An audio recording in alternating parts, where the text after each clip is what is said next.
Your, hang on, what's this saying now here? Sorry, I can't see without the glasses. Yeah, Youri is recording the call. Yeah. Okay, perfect. All right, let's hop into it. All right, everybody, welcome to another edition of 1+1, your place for inconvenient truth-telling and myth-busting. Once again, we have a fantastic guest. It's the former MP for Derby North, Chris Williamson of the Labour Party. And he was one of the few Corbynistas and one of the many, unfortunately, who got ousted from the party over the bogus anti-Semitism crisis. Chris, welcome to 1+1. Thanks very much indeed. By the way, I wasn't one of the few Corbynistas. There were hundreds of thousands of us. I was one of the few MPs who were Corbynistas. Exactly. But they are completely unrepresentative of the membership and indeed the country as a whole. Yes, actually, that is a very important thing because Jeremy Corbyn did have, he did very much have a democratic mandate, hence why he survived. He survived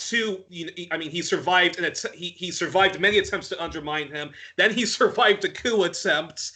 Unfortunately, he couldn't survive the deep divisions in the Labour Party and the many efforts to actively sabotage and undermine him, both in the Labour Party but externally, which we are going to get into. But before we get into that, Chris, it's May Day. Yeah, International Workers' Day. Exactly. Solidarity, comrades. Exactly. Power to the people, and the people united will never be defeated. So but before we do an election autopsy of why the Corbyn project was sadly massacred last December. Talk a little bit about your own family background, and then also because it's International Workers' Day and we are going to be talking about the Labour Party.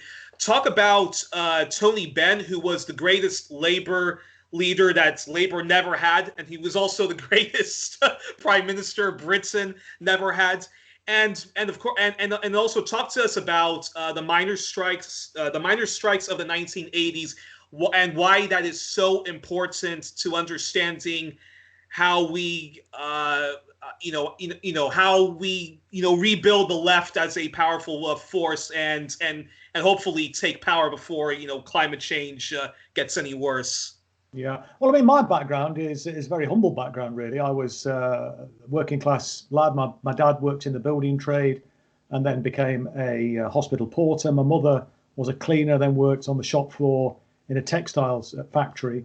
I left school at 15. I worked in a factory for a year, and then I worked in a range of different jobs as an apprentice bricklayer. Eventually managed to qualify as a bricklayer. Hard to believe these hands used to lay bricks, but they really did.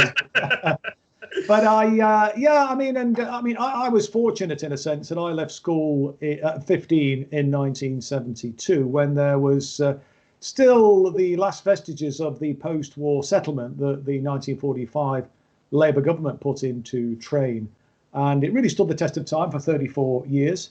The first election that I participated in was in 1974, October 1974, and that was when a Labour government came to power. There were two elections that year. Labour scraped home in February after the former Tory leader Ted Heath called an election because you mentioned the miners' strike. Well, there was another miners' strike in the 1970s, and several of what we would call wildcat strikes, right? Well, I mean, not necessarily really wildcat strikes. I mean, it was an organised official strike in that sense, but unions were able to be more effective then. I think it was more kind of class solidarity, really, and the leader was James Callaghan, right? No, and Callaghan came in 1976 when Harold Wilson stepped down as the Labour leader. So this was still the period of Harold Wilson then? Well, no, this was the period of Ted Heath. This was actually who was the Tory leader, and he was the guy who called a general election in 1974 on the basis of who governs Britain, because the miners were on strike. There was a 3-day week. Stockpiles of coal at power stations. Power stations almost exclusively at that time relied on coal. There was solidarity from the rail workers and so on. And, and they had what were termed pejoratively as flying pickets. So we're just able to be much more organised as a sort of an organised trade union movement. Under the leadership, he was the leader of the Yorkshire miners at that time, of Arthur Scargill. This was before he became the national leader. The leader of the miners nationally at that point in time was a bloke called Joe Gormley. He was a bit of an old-fashioned right-winger, if I'm honest about it. Okay. But he's called that election. Labour scraped home in February 1974. It was a minority administration, and Harold Wilson then called a second election in October that year. And that was the first election that I participated in, and we had a Labour government with a very small majority, and that majority had evaporated, I think, within about a couple of years, and so they lumbered on for the next sort of 3.5 years as a minority administration, and basically ended up with losing the election in 1979 after there'd been a vote of confidence that they'd lost by just one vote, and the Social Democratic and Labour Party member Gerald Fitt, who was obviously a Northern Irish MP, he abstained in the vote, and that allowed the Tories to get their majority of one, and that called that seminal election. That's what heralded in Margaret Thatcher. But before that, in 1976, I think the way was paved for Thatcher because Dennis Healey, who was the Labour Chancellor at the time, went to the International Monetary Fund on the false prospectus that we were running out of money. Britain has its own sovereign currency and can never run out of money. And in fact, Healey, in later life, did acknowledge that it was the wrong decision to make. He took advice from his Treasury officials, and it was a mistake, he said. Healey was, traditional right-wing Labour guy, very much to the left of Tony Blair, but certainly on the right-wing tradition of the Labour Party in that sense. But when they went to the International Monetary Fund, there were all sorts of strings attached to that, and there was austerity attached to it, cuts were attached to it. And the 1974 General Election Manifesto was a very radical proposition, actually. In the manifesto, which Tony Benn had a big hand in actually writing, and you mentioned Tony Benn, you told me to mention him. Yeah. But they talked in that manifesto about bringing about an irreversible shift in the balance of wealth and power in this country. And they were on track to do that.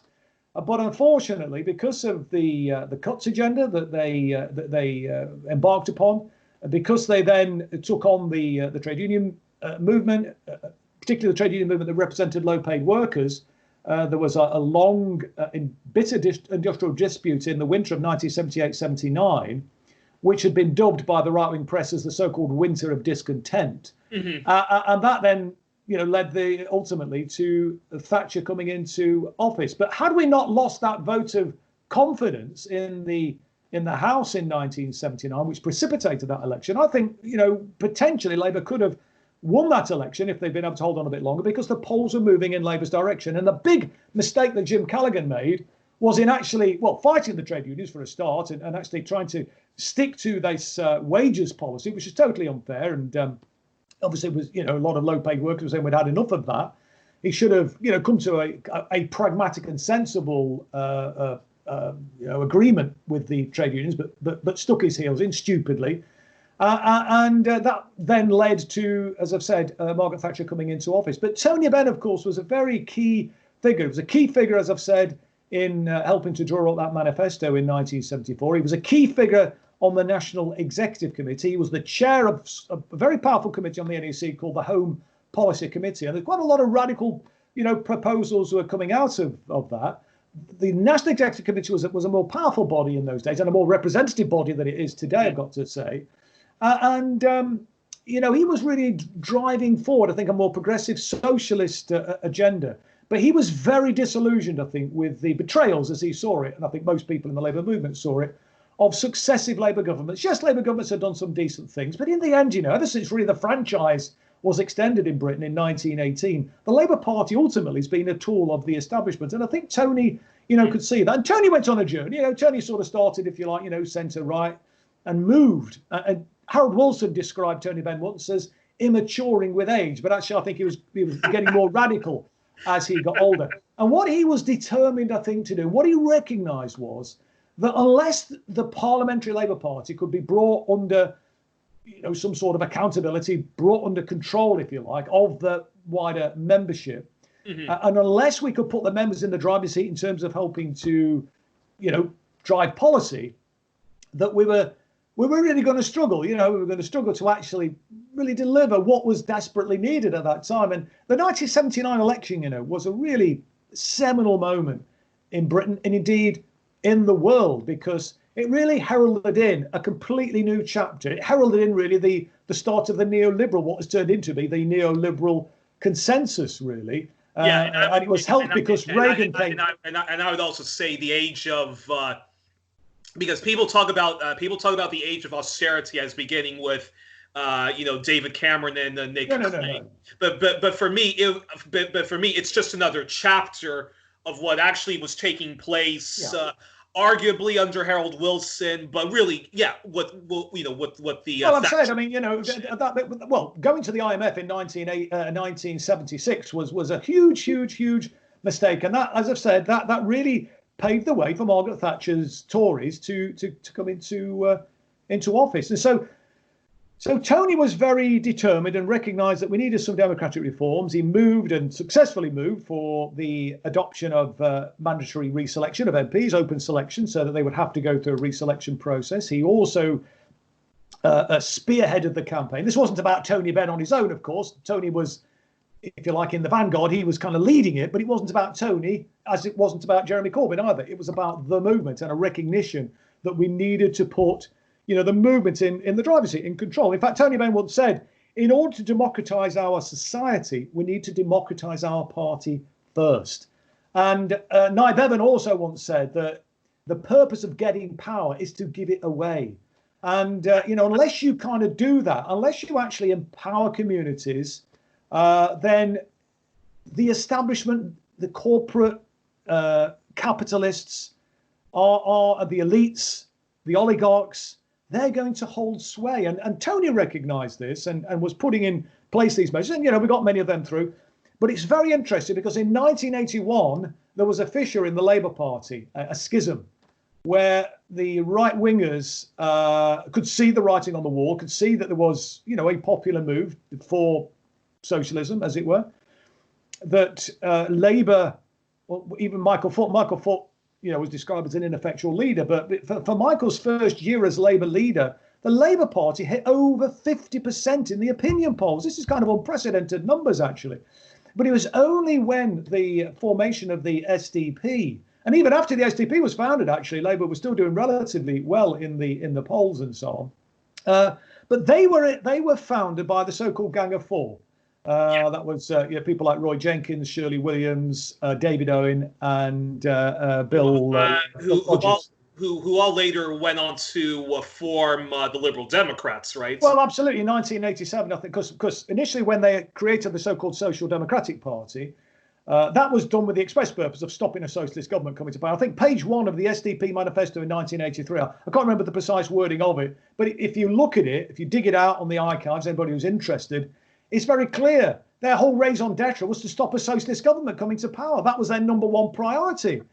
And they were successful. And so Thatcher then won that subsequent election in 1983 with a landslide, but on a smaller share of the vote than she achieved in 1979. And that was because the anti-Tory vote, the Labour vote, if you like, was split. And so they won lots of seats that they wouldn't have, otherwise done. The same thing happened again in 1987.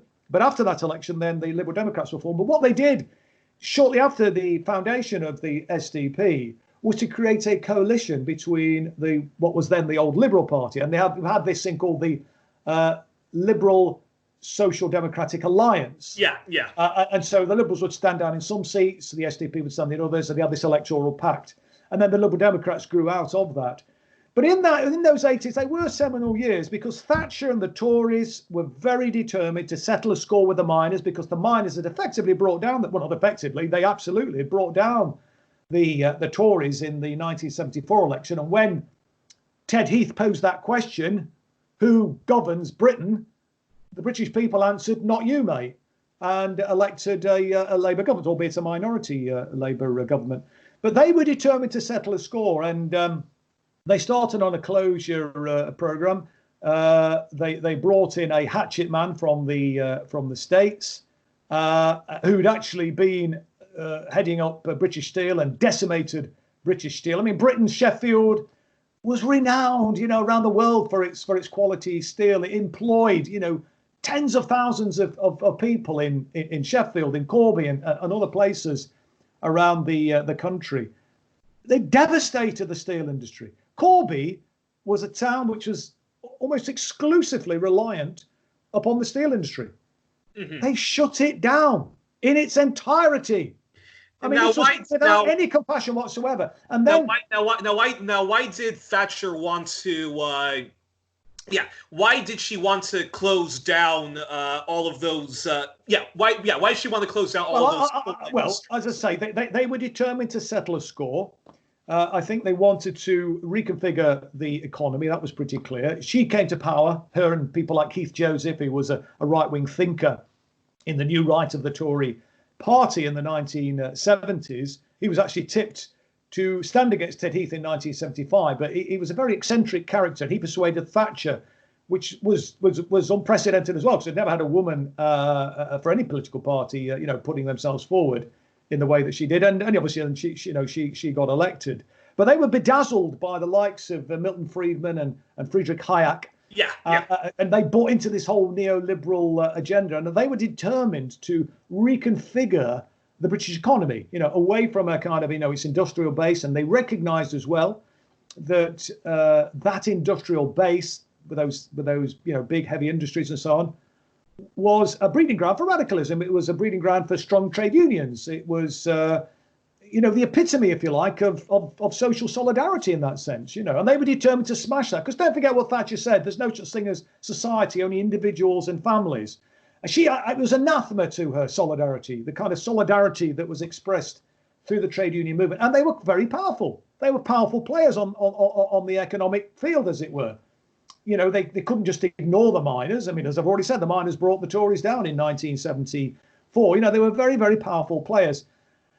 And they wanted to smash the trade unions, and they wanted to reconfigure the economy away from a manufacturing economy to very much a service-based economy. And there was, the service sector was a significant proportion of the economy anyway, but it's been completely skewed ever since that period, the so-called Big Bang, where they deregulated the financial services. And we know where that led to, the crash in 2008.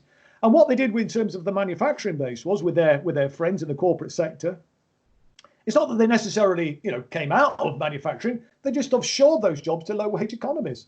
They just went overseas, exploited people, in the Far East, in India, and all the rest of it, and this has continued right up to relatively recent times. And they weren't going to be compensated, right? No, I mean, they just threw people onto the door. We had mass unemployment in this country. As I said, they closed Corby down. Because the workers, they not only were striking because not only were their entire livelihoods going to be completely shut, but they also weren't going to be compensated. They weren't going to get the pensions the pensions that were owed to them. I don't think so much about the pensions. No, I don't think that's particularly accurate. The pensions were in a sense secured, although there is a scandal relating to the miners' pension scheme where the government negotiated an arrangement where they said, well, the fluctuations in the markets, etc. And look, we will underwrite the pension scheme, if it dips below a particular level to ensure that pensioners' incomes are secured. But if there is a surplus, as it were, we will take some of that. I mean, they've been cribbing off literally billions and billions of pounds from the mine workers' pension. It's an absolute scandal, that is, that's going on. But it wasn't so much that. It was the fact that, people were just being thrown out of work. There was no alternative employment. Look, whole communities have been hollowed out. The coalfield communities, the miners were the brigade of guards of the labour movement. When I used to be an animal rights activist, we had a number of, from Derbyshire, there was a number of, in the Derbyshire coalfields, there was a number of miners who were vegetarian and vegan like myself. I know some people they say, well, I don't believe there were miners and vegan, but they absolutely were. And they were hug saboteurs. They used to come out on animal rights protests with myself and others and so on, And they had a legendary status, even in the animal rights movement. Anytime we went to a demonstration, and like a national demonstration anywhere, against the blood sporting fraternity, people from the south, the soft southerners, as we kind of call them, they'll come up to me and say, have you got the miners with you, So they have this legendary status, and in the animal rights movement, but obviously also in the wider labour movement as well. And as I say, the Tories were determined. I mean, a bloke called Nick Ridley drew up a plan in the late 1970s to actually smash the miners. I mean, they never forgiven them for that, and they've kind of built up the stocks at the power station, and then they precipitated an industrial dispute. They announced this massive closure program. They weren't being honest about it. Arthur Scargill said, "Look, they've got a hit list of, I think it was about 70 or 80 coal mines." McGregor, who was I think he was an American guy who they brought in, the hitman, he was saying, "Oh no, it's only about, I think it's about 10 or 20, something like that." Like, we have to rationalise, to save the industry. It was all nonsense. It was all about smashing, destroying the industry. And the miners were in a situation in 1984 where they had to take action, and it wasn't about more money; it was about protecting jobs and communities. And look, and Arthur Scargill was ahead of the curve on the environmental side as well, because we all know the problems associated with fossil fuels now. But Arthur was talking, because it wasn't so much climate change that was necessarily a huge awareness of at that time. It was more an issue about something called acid rain, the pollution. And so Arthur was at the forefront of arguing we need clean coal technology. If we're going to, we absolutely, we need modern investments and, on clean coal technology to protect these jobs. But look, I don't think any miner would have objected to, the closure of the coal mines if there were proper, decent jobs that were put in place to replace those jobs at this commensurate or better salary. But those communities have been hollowed out. They were proud communities, young people had if they went down the pit, they had a status. I mean, it's a hard, dirty job, but they had a status. I've just mentioned a legendary status in the labour movement, in the animal rights movement, and so on. They had a relatively decent income. They had money to be able to spend in the local economy. Huge benefits to the service sector in the local area, the shops, pubs, and clubs, and all the rest of it, leisure activities, all relied on the local coalfield, on the local coal mine. Now, in some of the more remote coalfield communities, that was the only industry available, and they just closed those pits and put nothing in their place. And where they had put the odd bit of employment into, well, they wouldn't really say replace it, but where they had put alternative employment into some of those areas, it's for poverty pay, minimum wage, and terrible terms and conditions. Trade unions are kind of virtually barred from some of them. I mean, Sports Direct is what case in point. And to add insult to injury, Sports Direct, the big Sports Direct complex, which is infamous in Britain, certainly infamous in the labour movement, it's actually built on the footprint of the old pit, the old coal mine, and where you had a heavily organised trade union, where health and safety was paramount, where negotiated decent terms and conditions. And Dennis Skinner, who's always used to give an anecdote when he went down the pit just after the Second World War, and he said that we've got Poles in there, we've got Lithuanians. He says, but there weren't any racism, there wasn't any kind of tension. He said, because everybody got the rate for the job. Everybody was in the trade union, and there wasn't an employment agency anywhere in sight. And that made all the difference. How different it is today. And as I've said, on that site at the Shirebrook, where the old Shirebrook pit used to be located, we have this big Sports Direct establishment. And, there's no union. The terms and conditions are absolutely appalling. There's some horrendous stories about the exploitation and abuse, frankly, that workers, mainly migrant workers, have been subjected to. So whole communities have been hollowed out in the coalfield communities. Whole communities have been hollowed out in the old steel towns. Whole communities have been hollowed out in the old textile towns. Whole communities have been hollowed out in those towns and cities that rely predominantly on manufacturing. And Thatcher was determined, as I say, to create a new kind of service-led, mainly financial services-led economy. And that then, gave them a greater ability, if you like, to drive forward these neoliberal reforms that they wanted to do. But the miners stuck out for a whole year, and that was a seminal moment. And what was really shocking, in my opinion, was the lackluster. Well, that's probably even a compliment to call it a lackluster support from the Labour leadership at the time. A chap called Neil Kinnock, who was the party. I mean, and Kinnock was, frankly, I've always described Kinnock as the midwife to New Labour.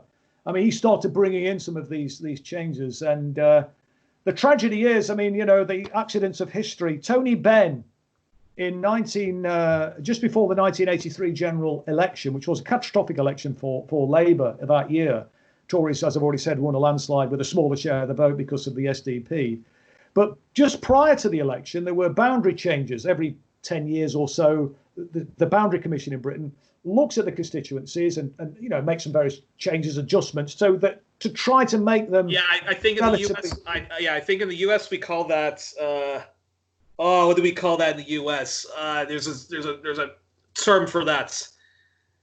Yeah, well, it's about equalisation, to try and equalise the numbers as best, you know, so it's fairer in that sense, you know, because obviously populations move, new estates are built, there's, you know, some depopulation sometimes, and so, you know, inevitably the lines on the map do change from time to time. This happened just before the 1983 general election. The Tories pushed it through because you shouldn't really, I don't think, have necessarily, or didn't have to, as it were, be implemented, the Boundary Commission's recommendations for that election, but they decided to push it through because the way the lines are drawn, it was a further advantage to the Tories. Anyway, the point I was going to make is that Tony Benn at that point in time was an MP in Bristol, and his constituency was a relatively safe, if you can put it like that, Labour seat. But because of the boundary changes, it meant that all the MPs in every constituency, particularly in circumstances like there was in Bristol, where part of an adjoining constituency was merged with Tony's old constituency. Part of Tony's old constituency went to another constituency with the way the lines are drawn on the map. So that then gave a bloke called Michael Cox, who is an appropriate name, actually, C-O-C-K, he was S, his name was, and he was a cock. He was the chief whip, I think, or certainly in the whip's office anyway, in the Parliamentary Labour Party. But it gave him an opportunity to put his hat in the ring, and they had to fight it out to determine who was going to be the candidate for the safer seat in Bristol. And Cox was well in with some, I don't want to call them corrupt, but people with an agenda, a right-wing agenda. Let's put it like that. I don't want to get sued for libel, but people with a right-wing agenda in the trade union movement, in the transport, what was then called the Transport and General Workers Union in Bristol. And the Transport and General Workers Union across the country was on the left, but there were pockets around the country where the right wing were in the ascendancy. That was the case in Bristol, and the way that the selection worked in them days, it wasn't a one member, one vote. It was the delegates to what used to be called the General Management Committee of each constituency. And what Cox did, in conjunction with the people, the right wingers with an agenda in Bristol, in the Transport and General Workers Union, was to sign up a load of tame delegates just before the selection process occurred. And so they ensured that Cox, because they packed the meeting, that Cox got the safe seat and Tony Benn had to fight the more marginal one. And because it was such a tsunami against the Labour Party, and because obviously Tony Benn had been hugely demonised by the right-wing media, similar to the way in which they demonised Jeremy Corbyn. Sadly, Tony lost that seat. The point in a long-winded way, what I'm trying to make there is that if Tony Benn had actually won his seat in that election, he would have been the Labour leader. There's absolutely no doubt in my mind. Kinnock would have been a footnote in history. It would never have been made it to the leadership. Nobody had really forgiven Neil Kinnock because in 1981, Tony Benn stood for the deputy leadership. And what Kinnock did was to put forward, again, he stood against Dennis Healey, who was the former Chancellor that I mentioned, who went to the IMF. Tony stood against him because Healey was the deputy leader, and Tony obviously felt that he could have more influence, obviously, in a more senior role in that sense. So he put himself forward and nominated and overwhelmingly backed. If it had been a one-member, one vote, he'd have won by a bigger margin than Jeremy Corbyn did for the Labour leadership. But it was what was then an electoral college, and so he just missed out from the becoming the deputy leader. And in those days, we had an electoral college where a third of the votes went to members, one member, one vote, or a third of them anyway. A third of it went to MPs, and a third of the vote went to trade unions. I think that was proportion, or it might have been 30% for CLPs, Constituent Labour Party, 30% for MPs, and 40% for trade unions. It was something like around that order anyway. But the point is that what Kinnock did, he conspired with John and Sam Silkin to put forward an alternative so-called left candidate. So they could then argue, or what they did argue was, oh, we're going to back a left candidate in the deputy leadership contest. Inevitably, John Silkin was never going to win the deputy leadership. It's a bit like what they did in the States to Bernie Sanders in the recent primaries, where what's that guy, that billionaire's name? What's that billionaire who Bloomberg, Michael Bloomberg, yeah, but never intending to win, but just to smash Bernie's chances. Similar type of tactic, really.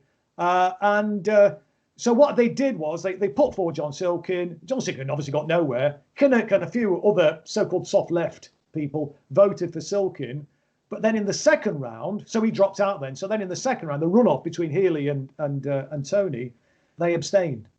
And Healey won it by a margin of less than 1%. And the other interesting thing about that vote was, and Tony Benn and the course of history, is that I mentioned the SDP, the Social Democratic Party.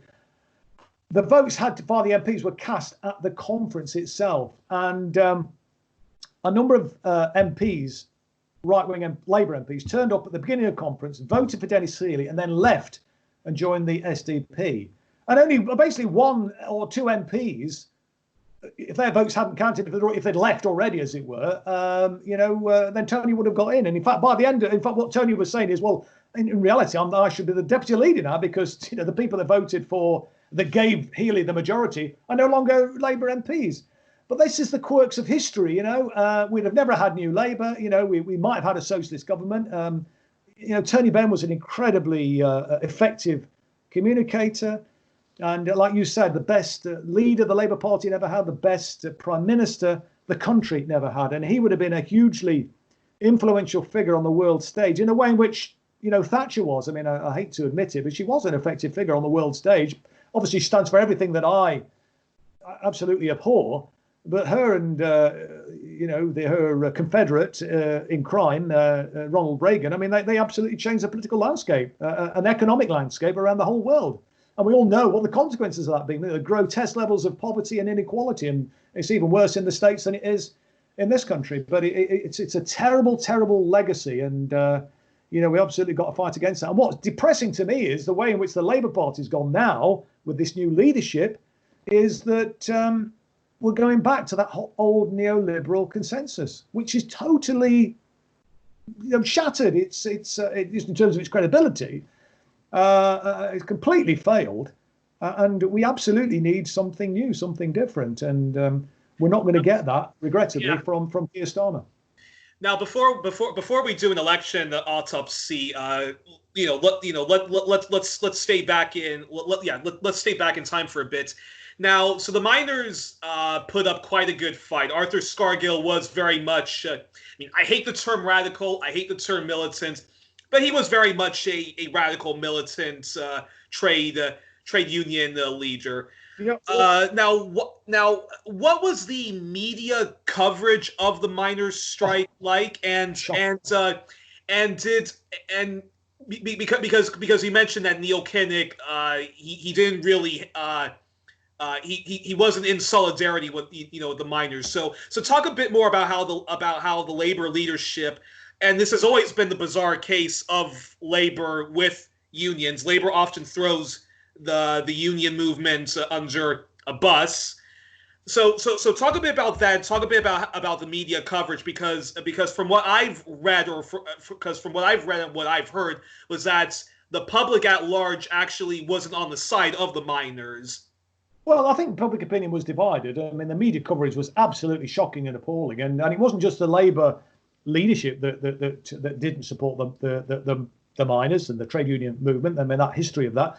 it's actually the trade union movement doesn't often support, or the trade union leadership anyway, through the Trade Union Congress, the TUC. I mean, going right back to the national strike in 1926, you know, I mean, that they kind of like betrayed the trade union movement, certainly betrayed the miners. And the miners stuck it out, actually, back in 1926 as well, just as they did, and were starved back to work, and just as they were starved back to work in the Great Strike of 1984-85. No, the media coverage was absolutely appalling, shocking, terrible. And frankly, I think if we'd had, you know, look, if the miners' strike was, or if we'd had the technology that we've got now in 1984-85, I think the miners would have had a far better chance of winning, because they could have been better organised. They could have been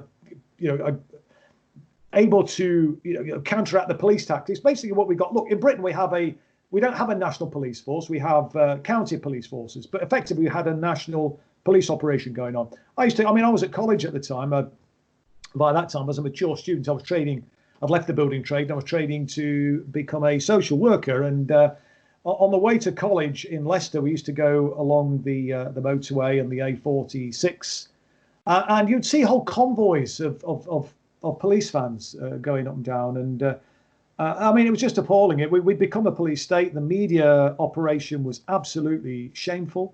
I mean, there was one occasion where and in fact, I've been supporting, I've been at the forefront of it, but I've been in the background supporting efforts of the ex-miners who were at there was a struggle at a coking plant, a place called Orgreave. And and there's the Orgreave Truth and Justice campaign. And basically what happened there was that the police organised to basically beat up, attack the miners. And look, these are miners. Okay, they are the Brigade of Guard of odds of the labour movement. They're tough guys. We're tough guys.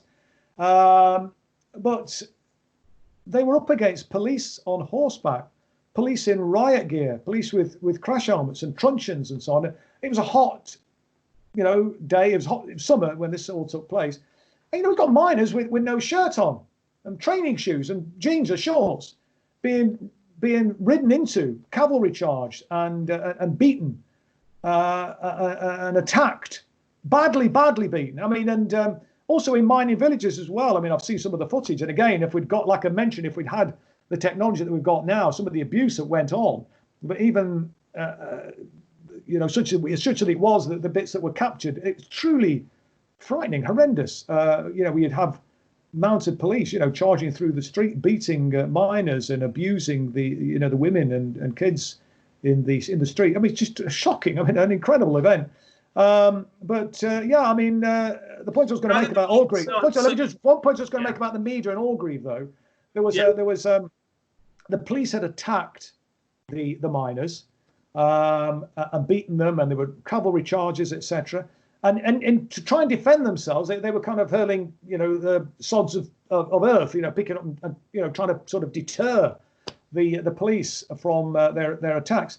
On the BBC News that evening, they reconfigured the timing, and so what they showed was miners throwing missiles at the police, and then the police mounting a cavalry charge in retaliation. It was completely the other way around. And then they tried to sort of excuse themselves by saying, "Oh, it was just an editing error. There's nothing sinister about it." I mean, truly appalling, shocking. And of course, the gutter press, the right wing, billionaire, tax exiled owned print media, which was much more powerful than it is today, was shameless and shameful in its characterization of the miners. And Arthur Scargill was, Arthur and Mick McGregor and Peter Heathfield, some of the miners' leaders were totally traduced by the media. Their reputations were completely traduced, and there was a real effort, a real operation. There was a police state. There was a state of the full panoply, the full powers of the state were deployed against the miners. But look, the solidarity, I mean, yes, public opinion was divided, but there was huge support for the miners, across the country. And in fact, not just across the country, but across the world. In fact, one of my closest friends was John Dunn, his name was. He was out collecting in Italy.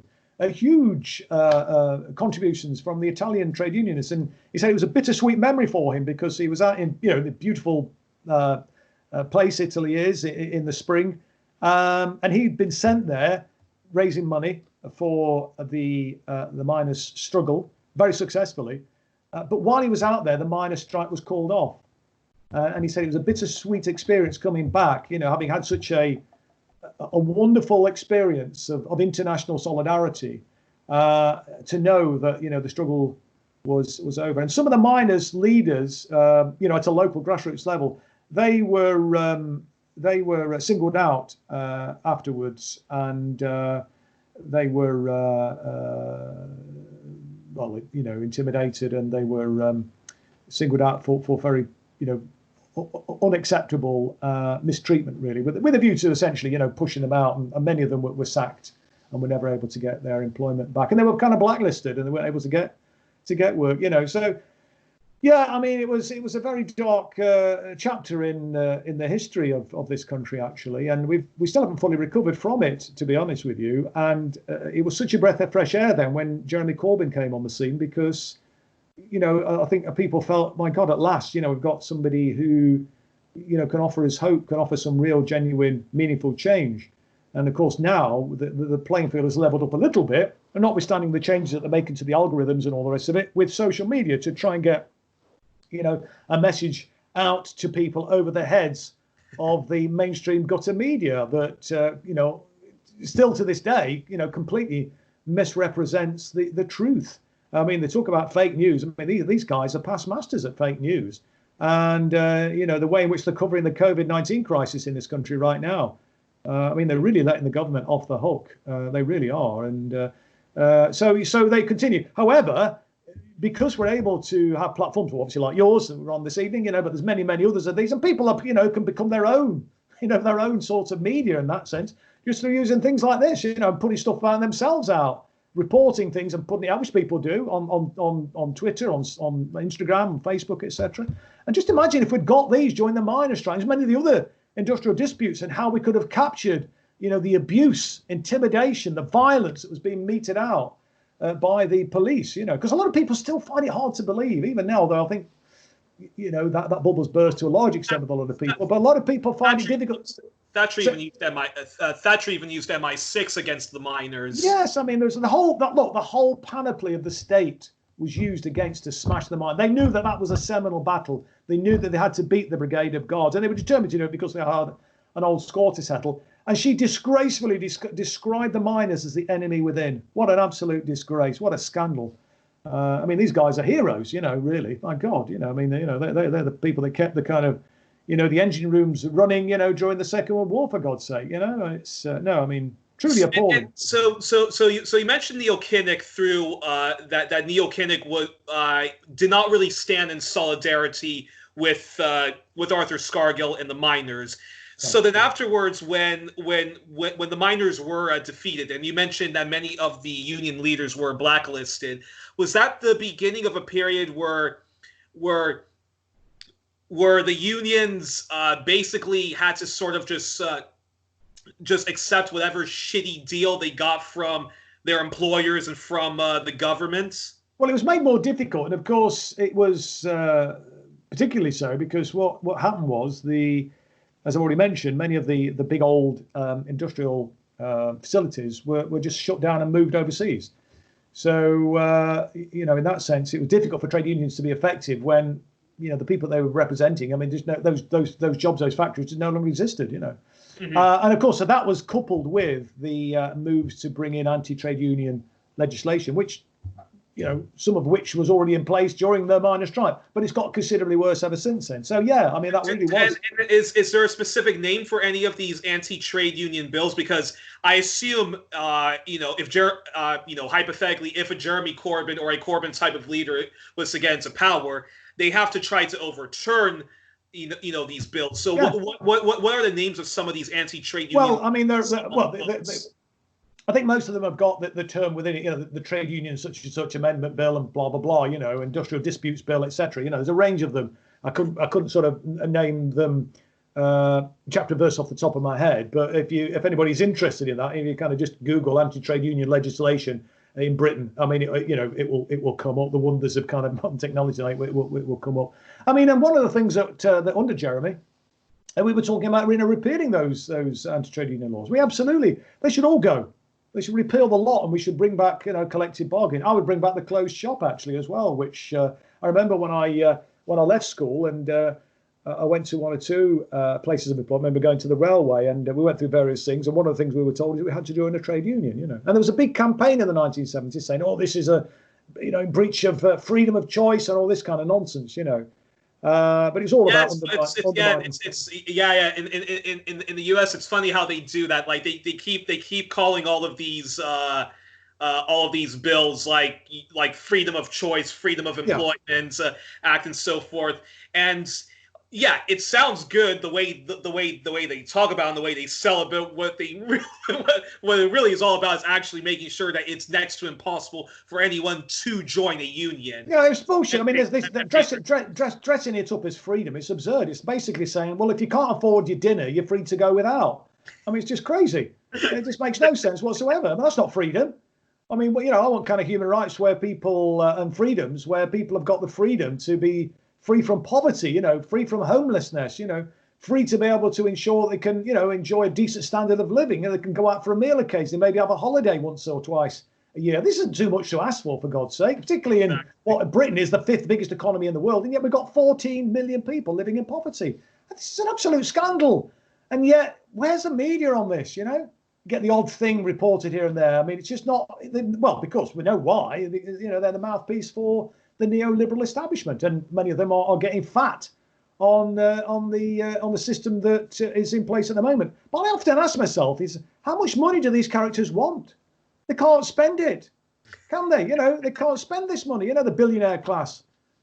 It's impossible to spend the money that they've got. I mean, and what we're talking about doing, the sort of thing that I would like to see, is, I mean, these people would still be wealthy, I mean, they'd still be in a privileged position, but it's just that we would lift everybody up, and we would avoid poverty. I mean, I would felt that we, as Labour, we should have been more radical. I mean, we talked about, for example, in the 2017 election, I think, and in the 2019 election as well, although I wasn't standing as a Labour candidate in that election, but basically to say, look, we will abolish street homelessness, and that's a laudable aim, of course. We should be doing that. But that's the minimum that we should be saying. I think we should have gone much further. And I think what we should be saying, we are the 5th biggest economy in the world. Our ambition and what we will achieve at the end of this parliament, we will eradicate poverty in Britain.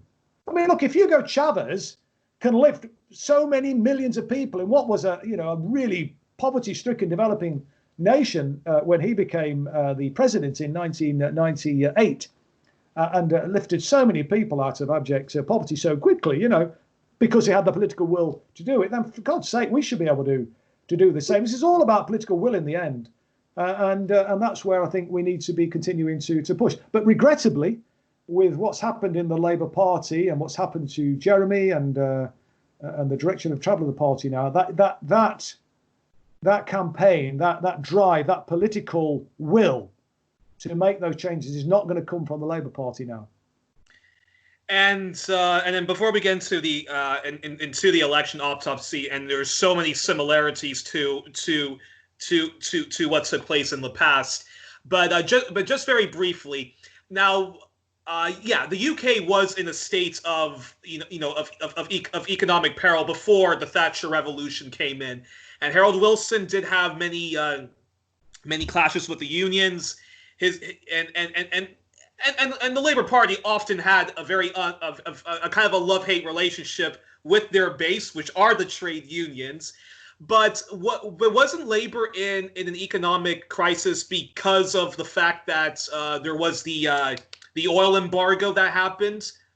Well, I mean, you mentioned being in economic peril. I don't think we were, in actual fact. I mean, we're still a very powerful and big economy. It was just basically the approach to the economy that the party, well, not just Labour Party, but all political parties had taken. And yes, the oil crisis did have an effect. There's no doubt about that. And I think the response to it was a bit ham-fisted, but that was a bit earlier on in the earlier part of the 1970s. And of course, Britain became an oil-producing nation itself with the North Sea oil reserves. And indeed, that 1979 election, was a very seminal year because the oil revenues, the oil production was just coming on stream in big time.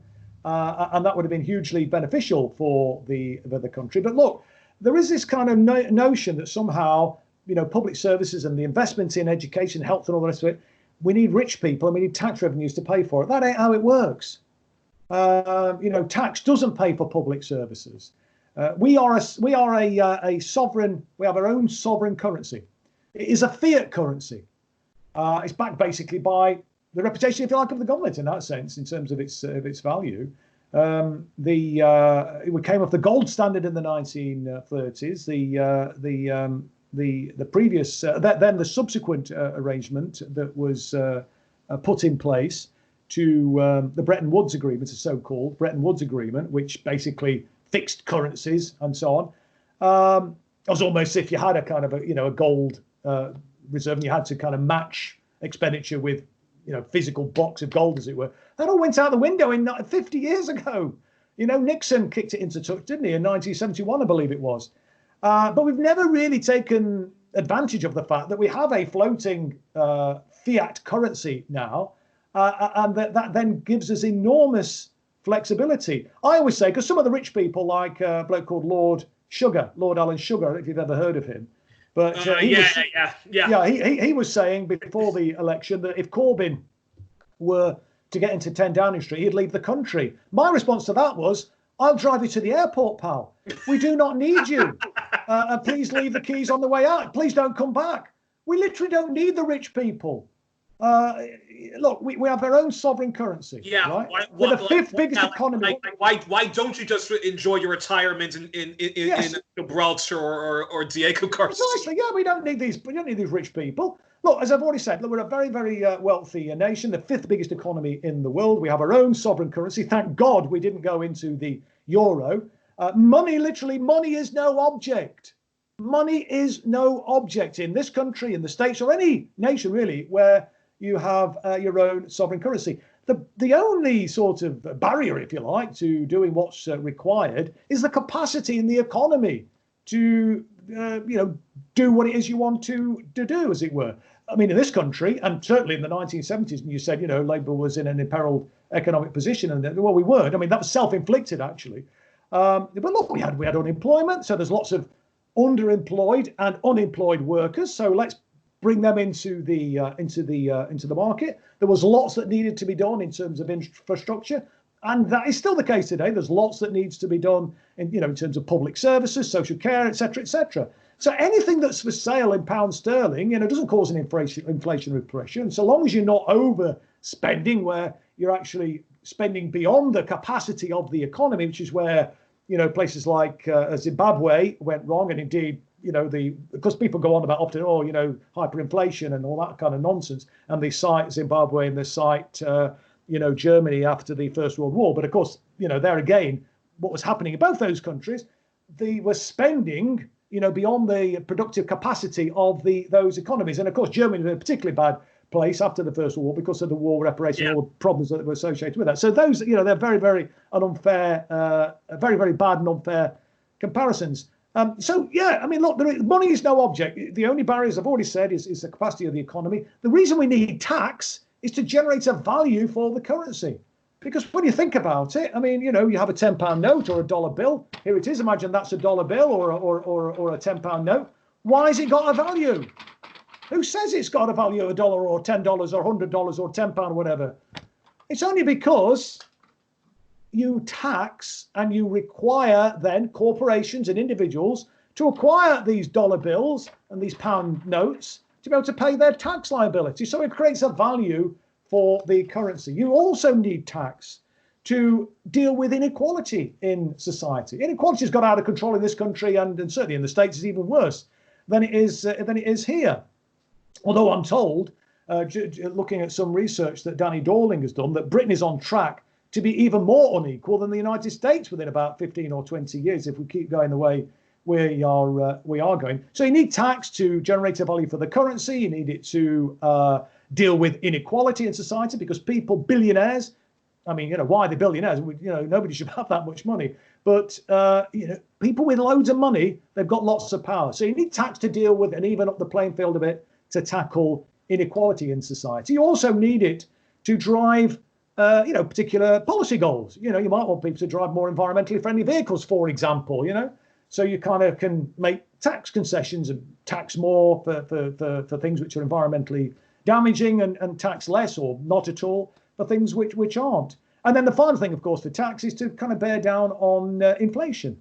So where there is a situation where, for example, you're investing into the economy, but the capacity is limited, and you've got the private sector maybe competing for those things, where you could maybe use the tax system to actually force out the private sector to give you space to be able to do what it is you want to do. But look, the politicians are not actually taking this up sufficiently, and not recognising the power that they have at their disposal. And I think particularly for the Labour Party, in terms of what we want to do, in terms of tackling. Well, I say we. I'm not in. I've 44 years. I've been a member, so it's hard for me not to to get out of that habit. But in terms of tackling inequality, tackling poverty, addressing the climate crisis through a realistic Green New Deal, although there's a lot of greenwash going around, and some of the environmental schemes. I saw a Michael Moore documentary, incredibly depressing one. He's one of his more recent ones, where they were examining some of the environmental. So-called environmental green energy schemes and so on, and my God, there's a lot of corruption going on there. It really is, and I mean, one of the things that the conclusion of that documentary that I watched, which was, as I said, very, very depressing, was that basically the billionaires have colonized the green movement now. We've got to be so vigilant about this. We need grassroots collective solidarity. We don't need billionaires telling us how to go on and so on. We need that grassroots, and we need to raise consciousness, and we need to raise expectations to demand better than what we're getting at the moment. In fact, now before we do the election autopsy, I'll also just say one thing: is that the problem with some of the so-called green solutions is there's always this talk about a carbon tax, and if you just tax polluters, if you just tax the fossil fuel industries and all those polluters, then we'll have the money to invest in more green jobs and a cleaner planet. But the problem is I used to be a smoker, and I can tell you can keep raising the price of of cigarettes. I will still buy the cigarettes even though it's bad for my health. Yeah, no, indeed. But can I just pick up on something you said there, that you're falling into that trap of suggesting that we need to if we tax the high polluters, that will generate the revenue to put into clean energy and so on. That ain't how it works, as I've already said. You have your own sovereign currency in the United States. We have our own sovereign currency in Britain. Money's not the problem. You're taxing them for other reasons, not to generate the revenues to do what it is you want to do. The money is not a problem. We can create the money. It's just a few keystrokes in the Fed or the Bank of England. That's all that's required. And so long as you're matching it to spare capacity in the economy, the jobs are good. So we need to get out of this. We need to get out of this habit. Yeah, it's all about quantitative easing, as Jeremy Corbyn would talk about. Well. No, it's not just it's people's quantitative easing. What Richard Murphy talked about, and I'm very, very sad that Richard Murphy was somebody who was an advisor and supporter of Jeremy Corbyn in his leadership bid in 2015, spoke at a number of rallies, and the economic advice that Richard was providing to Jeremy is what led to Jeremy's economic prospectus at that time, with being coined by one of the right wingers, a bloke called Chris Leslie, as Corbynomics. And then when Jeremy got elected, Richard Murphy wasn't brought into the team. And I think that was a big mistake, to be honest with you, because they then were under John McDonnell, you see. John, decent guy, and wanted to do some good things, but he was still trapped by that neoliberal sort of straitjacket, really. And a bit like what you just did, really. We kept talking about, taxing the millionaires. And let's tax the millionaires. Let's deal with the tax sort of havens and so on. But let's not give them a status that they don't bloody deserve. We don't need them. We don't need them. Just remember that. Okay, election autopsy. Yeah. All right, let's get into it. Every time I say let's talk about what happened last December, it's always like, do I really want to live through it all over again? But we gotta do it. We gotta do it. So, Chris, in your opinion, why do you think the Labour Party, led by Jeremy Corbyn, who was a student of Tony Benn. He was he was a Bennite. He was a socialist reformer at home, an anti-imperialist abroad, also very much a Palestine Justice member. Okay, why do you think the Labour Party lost the last general election? Well, I mean, I think there were three presenting reasons that I'll start off really. First of all, I think it was agreeing to hold a second referendum. That was an absurd and crazy thing to do. We had the referendum about whether Britain should remain in the European Union. Labour, overwhelmingly, with some exceptions, campaigned to remain. I campaigned to remain, actually. It was a remain and reform agenda. I think that, frankly, I was a bit naive in retrospect, because I think it's an unreformable institution by and large. I mean, there are some good aspects of the European Union, but essentially it's a neoliberal capitalist club. It's socialism for the rich, But there are some decent things that's come out of it. Some crumbs from the table, some benefits. And I also need to mention Tony Benn, who we've talked about. Was what we would call a Lexiteer. He wanted a left. Oh, totally. Yeah, I mean, look, but Tony was very much on the kind of democracy. It wasn't that he was a little Englander. He was very much an internationalist, anti-imperialist, and wanted to work and collaborate very, very much with European neighbours in that sense. But his view was that it was an undemocratic institution right from the Treaty of Rome, and it embedded. And this is why I think Heath and Thatcher actually back in the day when Britain initially joined the European Union, and then we had a referendum in 1975, at which I voted to come out. Actually, that was my second foray into the ballot booth in Britain to come out of the European Union. But no, Tony was very hostile to it, and I think the Tories wanted it because it was not only that kind of democratic deficit that Tony was concerned about, but it was also kind of if you like embedded capitalism as the market capitalism as the first port of call. It kind of froze out or made it more difficult for interventionist governments to intervene in the economy, all the kind of things that we wanted to do. And that has only got worse over the years. I mean Tony was talking about the Treaty of Rome. I mean, Maastricht and a range of other treaties ever since, which has kind of embedded that. And you talked about how one of the good things about Britain when it was a member of the European Union. And you were saying that one of the good things about Britain, whether it's in the European Union or not, is that it has its own currency. Oh yes, absolutely. Because the fact of the matter is Greece, Spain, Portugal, Ireland, or any member of or any of those European nations which has adopted the euro, they have surrendered their sovereignty. That which is why they're not able to restructure the economy and do all sorts of the great left-wing policies which you have advocated. No, absolutely. I mean, basically, look, those countries have been relegated effectively to the role of a local authority, a local council. I mean, I used to be the leader of the council in Derby, and when we set our budget, we couldn't run a deficit. We weren't allowed to. We had to identify where the resources are coming. We didn't have a Fed or local Fed or a local Bank of Derby that we could kind of generate Derby pounds or create Derby pounds in that sense, issue Derby pounds. We were constrained, and that's now what's happened to all these countries that are subject to the euro. So that was a huge mistake. So I think agreeing to the second referendum, that was a big error. Created a lot of antipathy. And frankly, I was making the point and used to get shouted down at the Parliamentary Labour Party meetings before I was suspended from the Labour Party on bogus allegations of anti-Semitism. But I used to argue, look, we've left the European Union. We should embrace that fact. We should be saying we will get Brexit done in the same way that the Tories are saying, but we will deliver a people's Brexit, not a banker's Brexit. And the issue is, not whether we're in or out of the European Union, not whether we leave with or without a deal. My argument was, what vision do we have? What's our response to leaving the European Union? All of the economic they hated this one. I used to point this out to them because they were going to say, oh, there's going to be a recession, going to be this and that.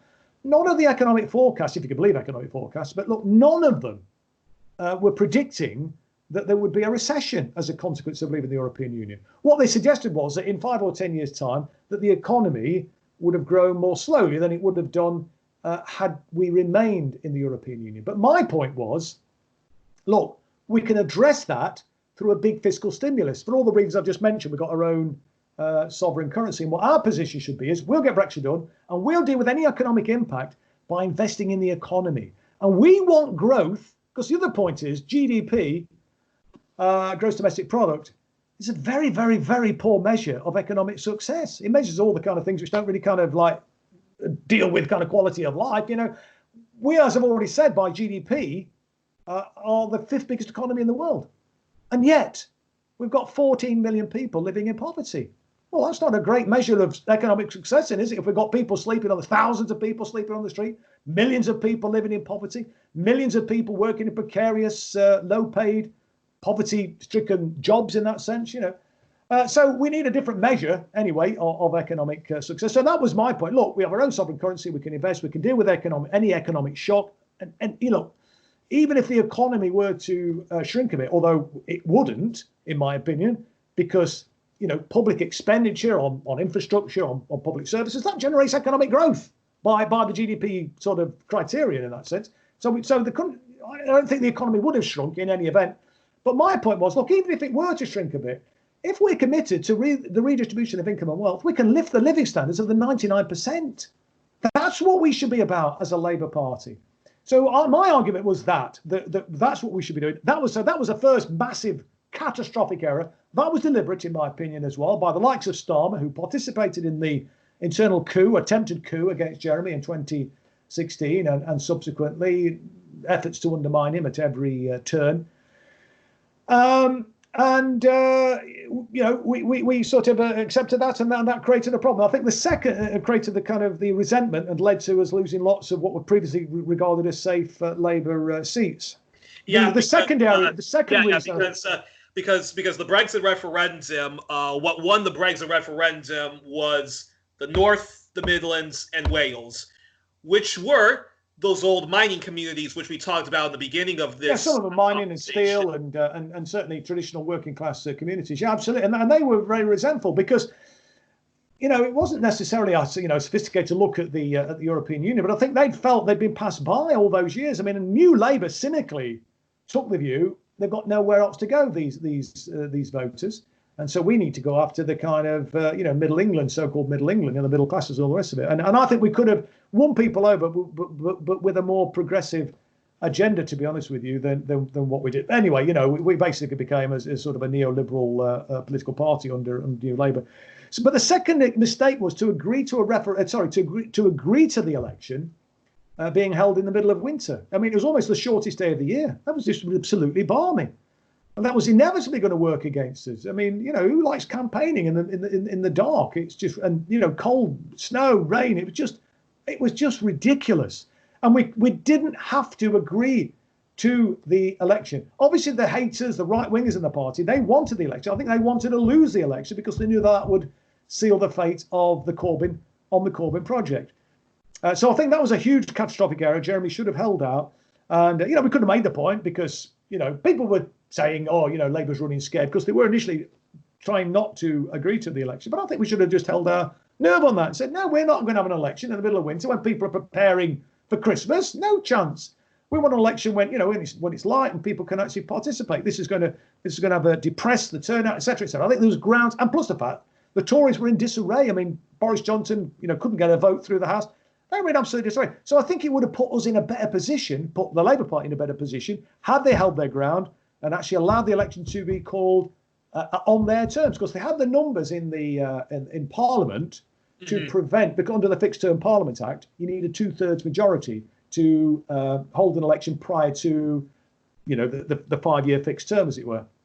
And the Labour, had enough members to start that in. So that's, in my opinion, what they should have done. I think the third catastrophic error was to, in the years leading up to the election, was to suspend and expel on an industrial scale Jeremy's Praetorian Guard, the socialist, anti-racist socialists in the Labour Party, who've been subjected to an absolute despicable smear campaign, a witch hunt, accusing them of all manner of things, being bigots, anti-Semites, and so on. Ironically, many of the people who were targeted were anti-Zionist Jews in the Labour Party. I even interviewed one of them in a special 2-part episode, Jackie Walker. Oh, right, yeah. Well, Jackie was one of the people I was going to mention. Jackie, black Jewish woman.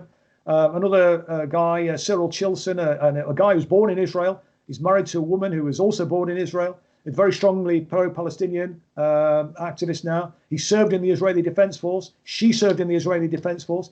His parents survived Auschwitz. Both his mother and his father survived Auschwitz. And they were accused of. He was accused of anti-Semitism. He was expelled for bringing the party into disrepute. because there were so many stories like that. Yeah, absolutely. Moshe Machelver was yes, absolutely. Tony Greenstein was another example. Tony Greenstein, example. Yeah, absolutely. I mean, Tony Greenstein's father, was a rabbi.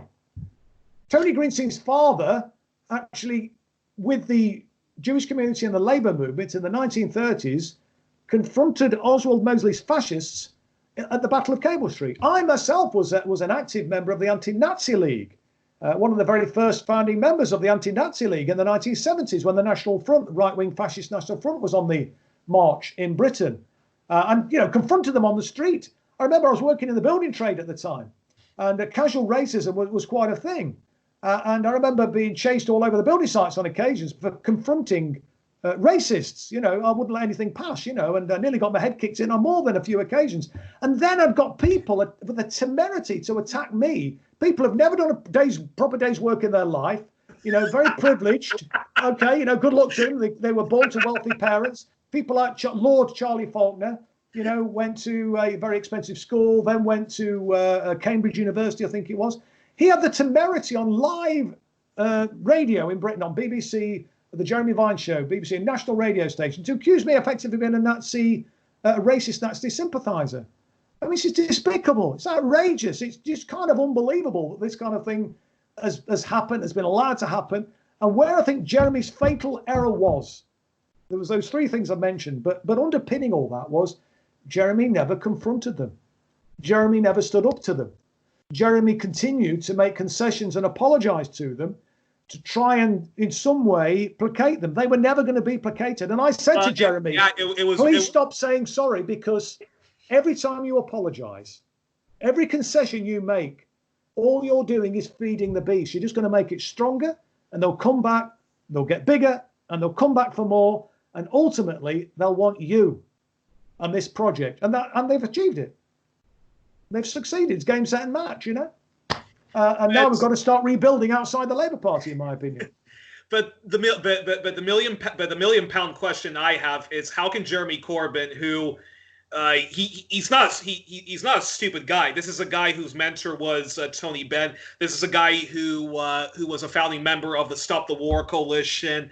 So he's rubbed shoulders with the likes of Tariq Ali. John Pilger, in an interview on Afshin Ratansi's Going Underground program, says that he actually has met Jeremy Corbyn before and knows him. So why is that Jeremy, who has spent his entire life, part of a socialist movement, which is always going to be demonized by the right-wing press and by even the liberal press, your guardians of the world, and especially on the subject of Israel-Palestine, which is such a toxic subject where even if you do give legitimate criticisms towards Israel, you're always going to be, slapped with anti-Semitism. So Jeremy knew all that. So why didn't he just call BS when the smear campaign started? Why did he, John McDonnell, Diane Abbott, Faiza Shaheen and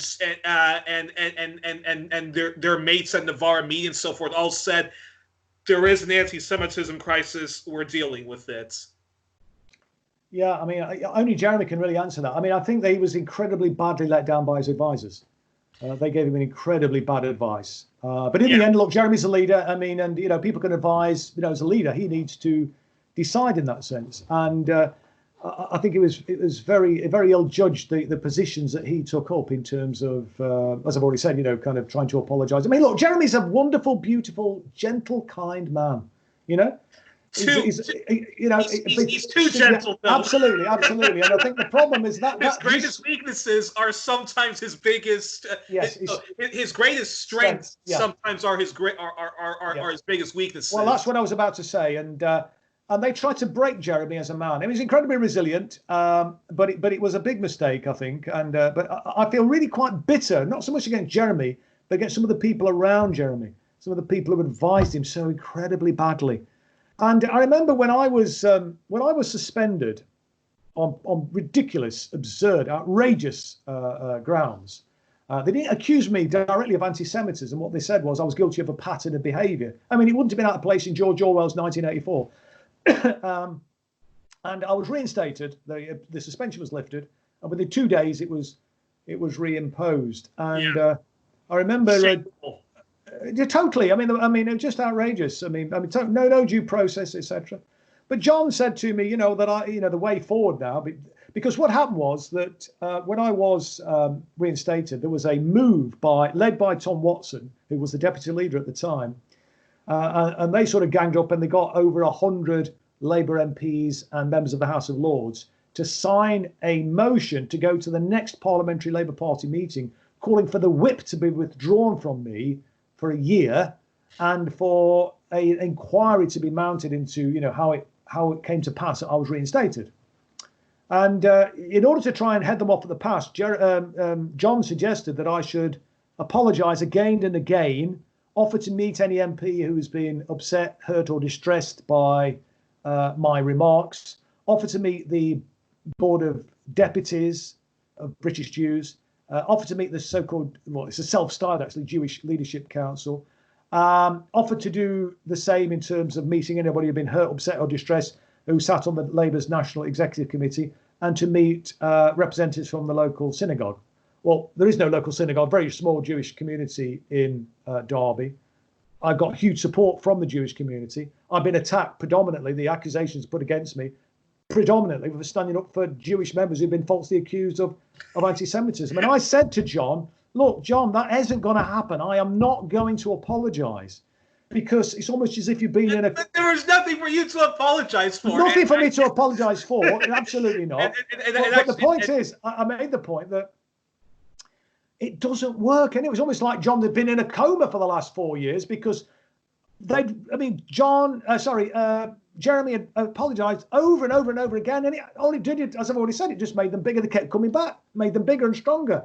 So there's no way I'm going to do that. And what I suggested to John was, because under the Labour Party's Kafkaesque disciplinary procedures, I've actually described it as it's kind of like Franz Kafka meets Joe McCarthy meets George Orwell. It's kind of all three kind of wrapped into one. It's just such an appalling state of affairs. But one of the things is they say if you are accused of anything like, anti-Semitism or whatever, or a pattern of behaviour, you're not allowed to talk about it publicly. Although they were briefing the media at every turn. So I said to John, look, I've done everything that's been asked of me. I've not spoken out. I've been traduced in the media. I've had my reputation totally trashed by people making bad faith accusations. And I need you now to go onto the media and start defending me. I've been reinstated legitimately. It's been looked at. It's been through a process. They've reinstated me. You've got to come out and support me now.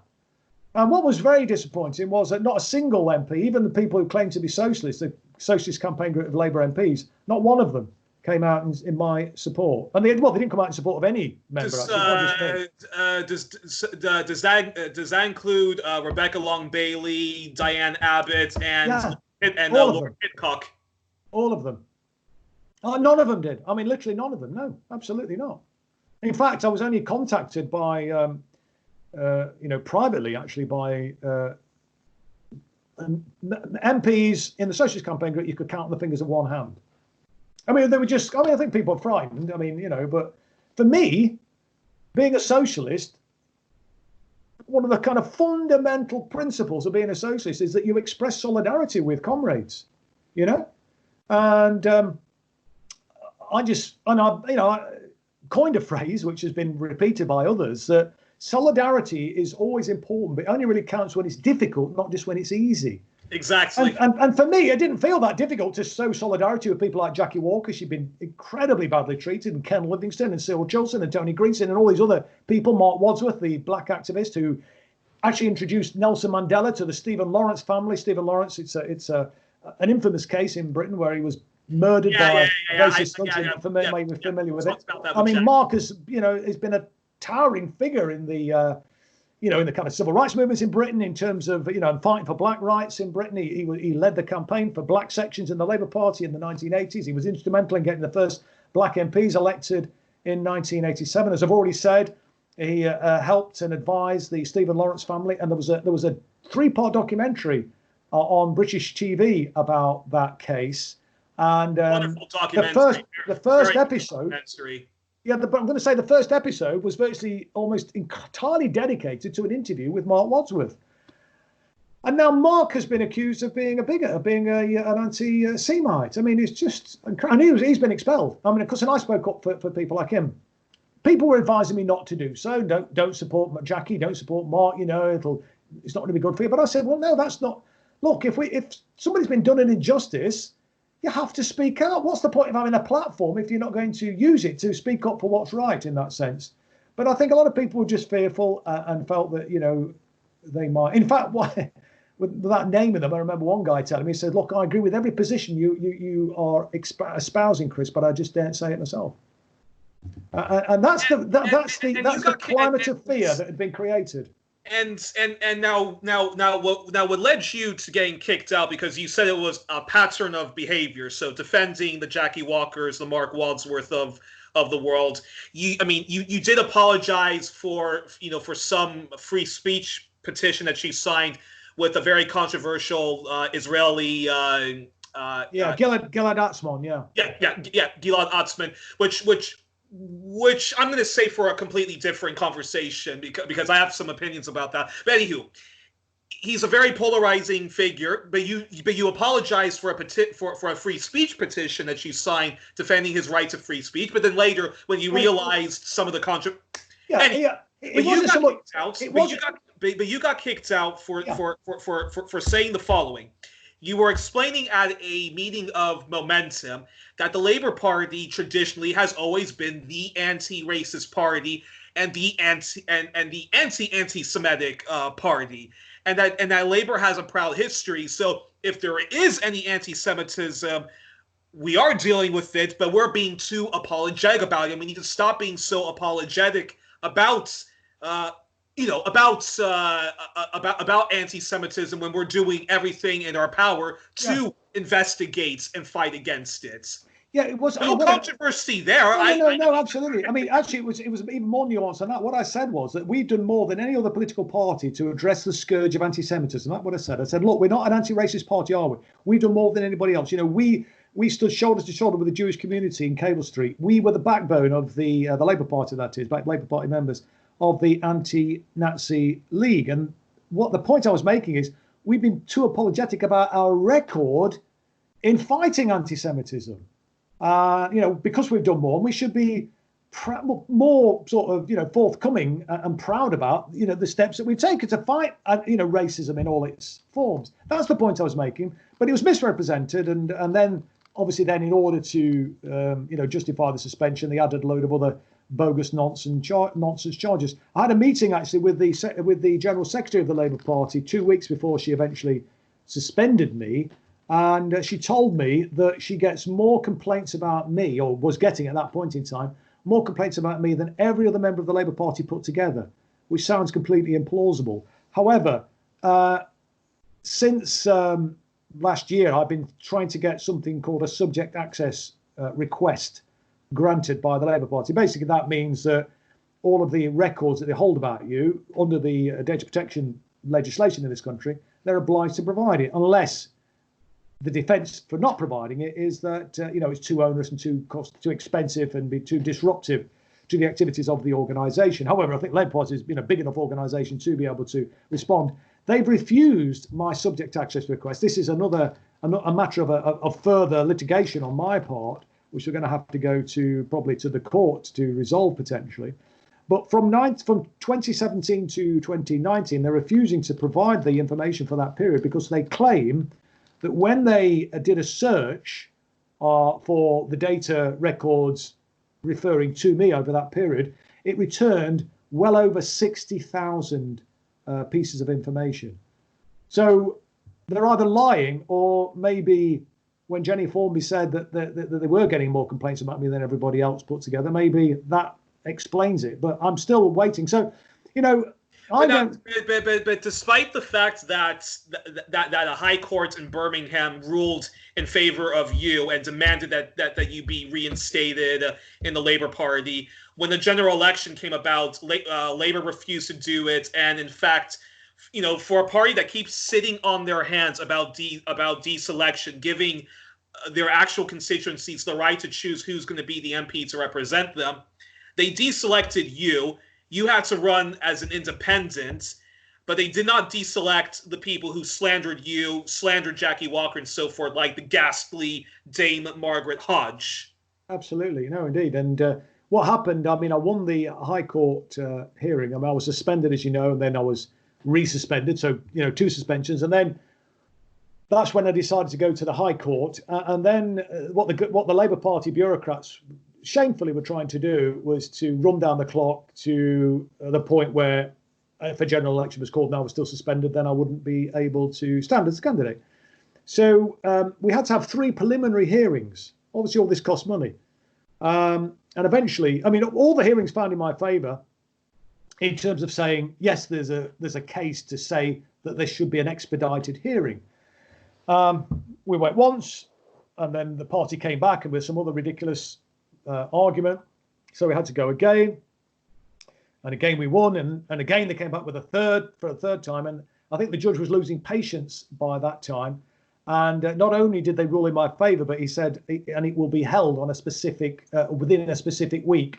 I think it was the second week in September, or the first week in September, that the case will be heard. Although we didn't get the actual judgment until October. And when they realised that they were going to have to go to the High Court, they then issued me with a 3rd suspension, with even more preposterous accusations made against me. One of them was, and you just reminded me of when you mentioned Margaret Hodge there, I'd spoken on I think it was a Sky News interview, and I was critical of Margaret Hodge because she was trying to draw some equivalence between the horrors of the Holocaust and receiving a letter from the Labour Party after she had said to Jeremy Corbyn in the House of Commons chamber behind the Speaker's chair in front of a load of Tory MPs that you are a fucking anti-Semite racist, is what she said. And she got a letter like reminding of her sort of, her conduct was unbecoming. I mean, she should have been suspended, should have been expelled. Outrageous behaviour. Exactly. Of somebody. And I was then suspended for a 3rd time. And one of the grounds that was given was that a woman had written to me an email, a very abusive email, after she'd seen me on Sky News, taking me to task for criticising Margaret Hodge. And this woman was a Conservative as well, actually, she admitted that. Anyway, I responded to her in very polite terms, saying, "Dear Claire, thank you so much for your..."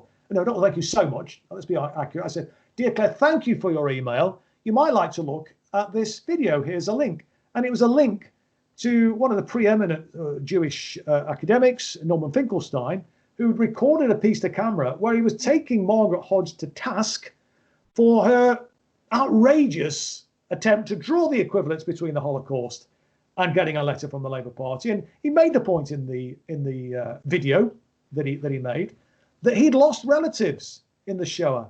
He'd lost relatives to the Nazis. They'd been murdered at the hands of the Nazis. And he was very critical of her. And he finished up the video addressing her directly into the camera, and he said, "Dame Hodge, get the hell out of the Labour Party."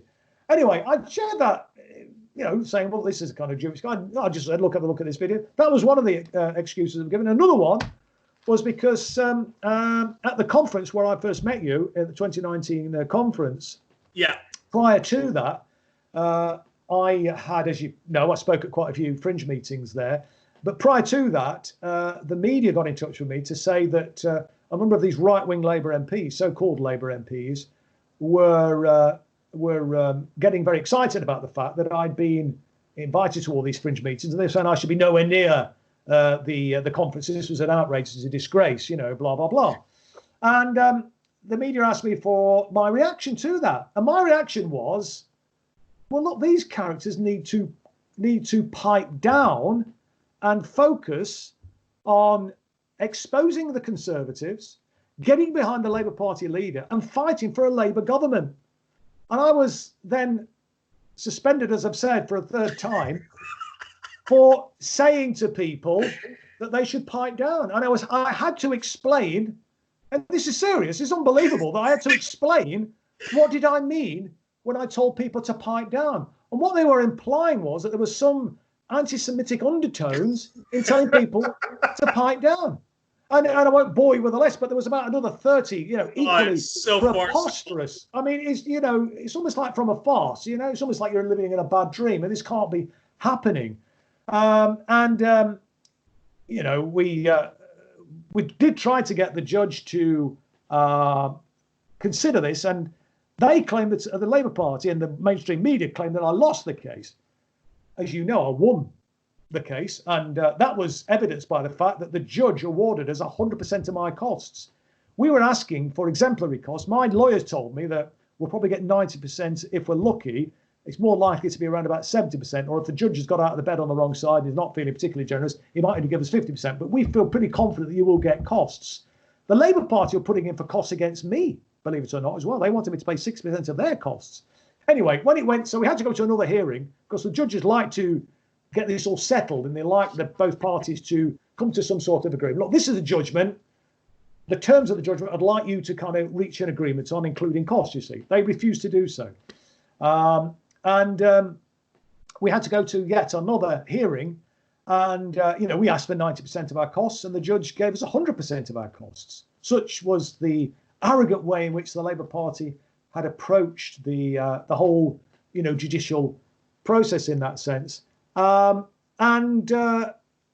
a consequence of it still being suspended, they didn't allow me to stand at the election in 2019, even though there was an overwhelming petition from grassroots members from all over the country demanding that I be reinstated, even though Jeremy Corbyn himself told me the week before the National Executive Committee meeting, he'd assured me that I would be endorsed as the candidate, that the NEC were going to support me. But then obviously there was some double dealings going on behind the scenes. And when it came to the actual vote at the National Executive Committee on that day, I was overwhelmingly defeated. I mean, there were 5 in favour of me being endorsed as a candidate and 20 voted against.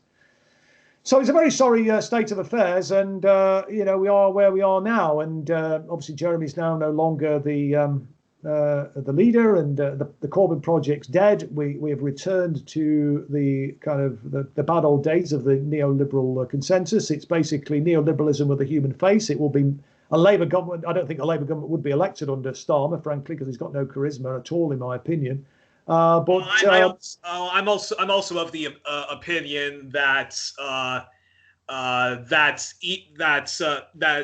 if Jeremy Corbyn, who has a history of being a peacenik and always on the right side of history, fighting for workers and fighting for the youth and so forth, if he couldn't beat somebody like Boris Johnson, what on earth makes Keir Starmer, Rebecca Long-Bailey, Angela Rayner, or Lisa Nandy, or any of them think that they can beat Boris Johnson? Well, I think the media will go much easier on them for a start, in the same way that they did with Tony Blair. He made a Faustian pact with the Murdoch empire, and so they manipulated, I think, public opinion. They made it easier. Of course, I mean, it's after 18 years of a Tory government, which is basically to run out of steam completely.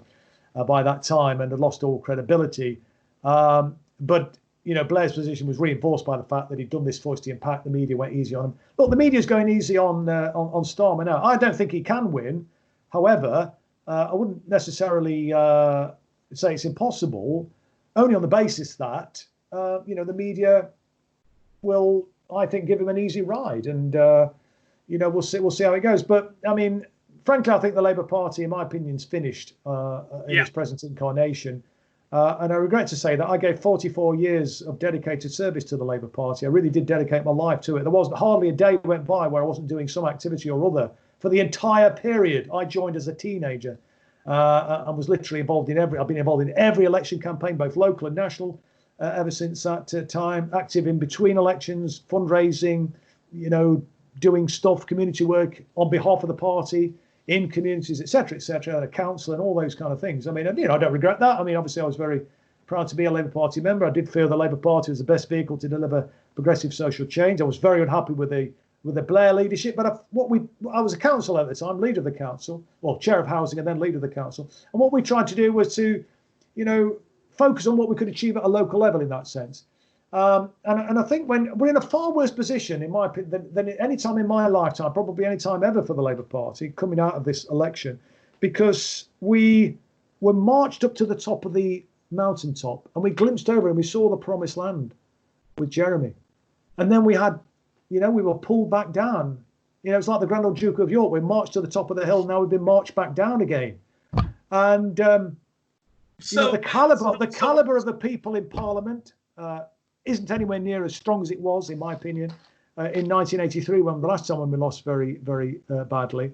And I think having been through this experience, having been through a situation where we had a mass movement behind the leader, a socialist as the leader of the Labour Party, and we still didn't control the Labour Party even then. The Labour Party, I regret to say, is owned by a disreputable triumvirate which comprises of the Parliamentary Labour Party, the National Executive Committee and the bureaucracy of the party.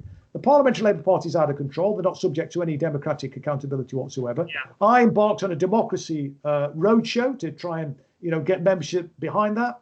Overwhelmingly they were, but then we were undone at the Labour Party conference, where the votes are shared evenly, 50% to constituency Labour parties, 50% to trade unions and affiliated societies. And the trade union bureaucrats who made up the delegations just pipped us at the post, and just in 2018 conference, and just voted down the motion or the proposal to bring about accountability of Labour MPs, and that was really a shameful day. And then you also had the problem of John Landsman, who's the dictator of momentum, who was ready to throw his own comrades like Jackie under the bus, and his own Jewish comrades, he was ready to slander them as anti-Semites and act as if he's the Pope who can excommunicate absolutely, them. Yeah. Well, they were described disgracefully as the wrong type of Jew. I mean, it's just despicable. You can't believe it. Even called capo Jews. I mean, this is just most despicable, outrageous. I mean, these people literally swim in the gutter.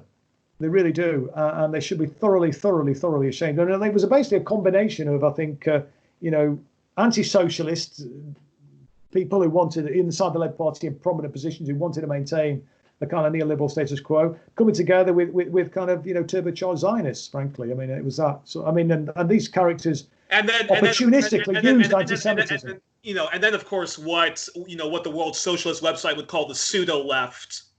Oh, well, yeah, I mean, absolutely. I mean, they were pathetic. I mean, some of these characters, I mean, really, honestly, badly let down. They really did. I mean, look, in a revolutionary situation, I mean, you wouldn't rely on them at the barricade. I can assure you of that. Where does the left go from here then? Where does the left go from here? And are you still going to try to be a labor socialist activist that tries to reform the Labour Party so that the Corbyn project doesn't completely eviscerate, or are you going to try to build a socialist, a people power movement outside the Labour Party? Like, I mean, I know George Galloway has started his own party again called the Working Class Party or something like that. The Workers' Party of Great Britain. Yeah, and then there's also the Socialist Equality Party, which is part of the kind of global Trotskyist movement, the International Fourth Committee. Are you going to try joining one of those and try to build the people power movement from there, or? Well, look, I think it's pointless. I mean, it's pointless in my opinion, putting energy into the Labour Party, because there are literally no avenues available for us to wrest control, for the membership to wrest control of the party from that triumvirate that I mentioned. It literally is impossible. The National Executive's not democratic. Even if the members elected all of the seats that are available to be elected by members, that's only 25% of the National Executive Committee. The rest of them are made up from appointees, trade union bureaucrats, the leader, the Parliamentary Labour Party, the leader of the Scottish Labour Party, the leader of the Welsh Labour Party. They all appoint people, So we can't get control of the National Executive Committee. We can't, get control over or make the Parliamentary Labour Party accountable. And we've seen from this leaked report how appalling the bureaucracy is of the party.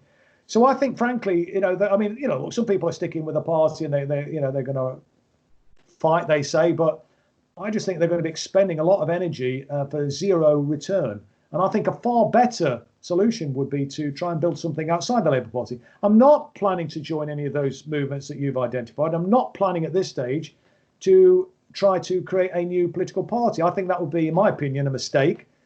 We've tried these top-down alternative left political parties in the past. They've never gone anywhere. The closest maybe to getting somewhere was when Arthur Scargill set up the Socialist Labour Party, but that never really thrived that well. I mean, and George himself set up the Respect Party, and that did get a little bit of limited success. But for me, I think look, what we're doing is we're trying to build something. We're drawing inspiration from groups like the Black Panther Party, who in the face of abject state failure in the US, they built something themselves outside of the state, a self-help thing, So we want to do a number of things, and we want to draw inspiration from the Black Panthers, draw inspiration from the cooperative pioneers in this country, for example, at the and we as you and others who are giving up on the Labour Party. But I've not joined any existing groups or new. Oh, some are joining George's party, and funnily enough, George and I are doing a webinar. It's coming on. We've set up a TV channel, a YouTube channel, Resistance TV, we've called it. We've had a number of guests on there, and George and I will be in conversation tomorrow, just talking about whether the COVID-19 crisis.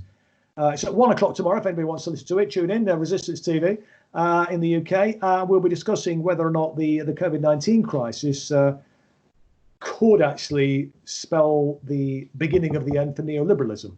We just want to kind of just talk around some of those issues in that sense. But no, so what our focus will be, and what I believe our focus should be, is to try and build capacity in communities. And what I mean by that is to, I don't know if you're familiar with the Mondragon Workers Cooperative in Spain. It's, I think, about the 6th or 7th biggest corporation in Spain now. It was created at the height of Franco's era in the Basque region. Clearly, they were not going to get any support from the fascist government, given their support for the previous Republican administration that was thrown out in the coup in the 1930s at the end of the Spanish Civil War. And it was set up initially by a Catholic priest, and he said, look, if we wait for the government or we wait for some rich industrialist to come here and create jobs for us, we're all going to die of old age. So let's do it for ourselves. And I think there's about a half a dozen of them started to create this thing in Mondragon. This kind of Mondragon Workers Cooperative, which has got chapters all over the place. I think there's about 120,000 people associated with it. It's an incredibly successful entity in that sense. So what we want to try and do is kind of maybe start to create kind of a worker cooperative with chapters around the country, so we can actually do things for ourselves, give people power to them, if you like, power to the people, workers of the world unite, so we want to try and do that. We also want to kind of invest in things like building community action groups to fight for change and to pressure local governments and stuff, and to raise people's consciousness, to give people the information, because there's things that local government, for example, could be doing right now to stop the Tory cuts, and they're not doing it. And so we want to try and raise political consciousness, raise expectations. We were planning to launch at an event in June, but we've obviously had to postpone that initially till October, but it looks like we're going to have to postpone it beyond that.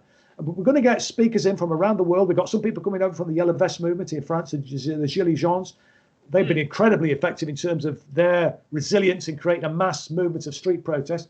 So we want to be looking at things like street protests and how to bring pressure on local institutions and make change and positive change for people at a local level. So we want to do the street protesting. We want to help people and give people the wherewithal to create their own community radio platforms. We've got people associated with us who've got that expertise. We want to share that around so people can speak to each other and have an alternative platform to the mainstream. We want to create community arts projects. It's kind of like what Ralph Nader what Ralph Nader always argues, that breaking through power, it's easier than you think it is. Yes, no, I mean, I think there's definitely things that can be done. And what I'm hoping is that, through building capacity, through raising political consciousness, talking about, macroeconomics as well as kind of local things that people could do, but also to kind of raise people's consciousness in terms of what a government with its own sovereign currency can actually do. And the conversation we were having a bit earlier on this evening. And so not let MPs, politicians, senior politicians, get away with saying, oh, there's no such thing as a magic money tree. And, look, we've got to find the money for this and we can't just do this, that, and the other. No, you can. Stop giving us bullshit, So I think if we can raise consciousness in that sense and empower people in that way, hopefully new working class leaders will come through and they may kind of stand for election and so on. And I think at this stage, as I've said, I'm not interested particularly in establishing another political party on the left, as it were, because it's very difficult with this political duopoly that we have in Britain at the moment, with this first past the post. It's not impossible to break through, but very, very difficult. And so I don't want to impose something from on high in that sense and say, look, we've got this other great left-wing political party over here, come and support us, because I just don't think it'll happen. So I'd sooner as spend time doing the things I've identified and others as well. We'll have an important launch, which hopefully will inspire people. And then over time, look, if there is a clamour from the grassroots to start putting candidates forward, then I think if there was then a desire from the grassroots to create a new political entity, well, then maybe that might be the time to look at a political party. But I think there are things that you can do without necessarily creating a political party. And the final thing I would just say is that we can be a disruptor in that sense, be an influence. In the same way that the UKIP party, United Kingdom, so-called United Kingdom Independence Party, were a disruptor on the political right and dragged the Tory party to the right. Bearing in mind, it was the Tories that took us into the European Economic Communities, it was called in them days. And then they became the parties, with a big kind of Eurosceptic. We know all the history of that. Yeah. But that was really, UKIP that achieved that. Now, I think we could be a disruptor. Well, I'm hoping anyway. I mean, it's easy to say some of these things. Whether we can deliver it remains to be seen. But if we can kind of raise consciousness and give people confidence and get people to recognise that the power of solidarity, anything is possible if we stand together. That's the kind of message I think that we want to get out there. And I think we could be, at a minimum, I'm hoping anyway, be that disruptive element, start to drag the Labour Party in a particular direction. And then who knows, maybe the Labour Party could be rehabilitated. I'm not particularly, overly optimistic about that. But so there's that benefit, I think, from doing what we're doing. And even if ultimately we become a political party, it might still continue to serve that purpose. But in addition to that, I don't want us to just be a political party that goes to meetings and people are bored and pissed off with that. Look, the biggest cohort in every election, even when Jeremy led us to that tremendous election result. I know we didn't win, but obviously we were sabotaged from within, as you know, with that report, etc. We got the biggest increase in vote share since 1945. But even then, the biggest cohort were the non-voters.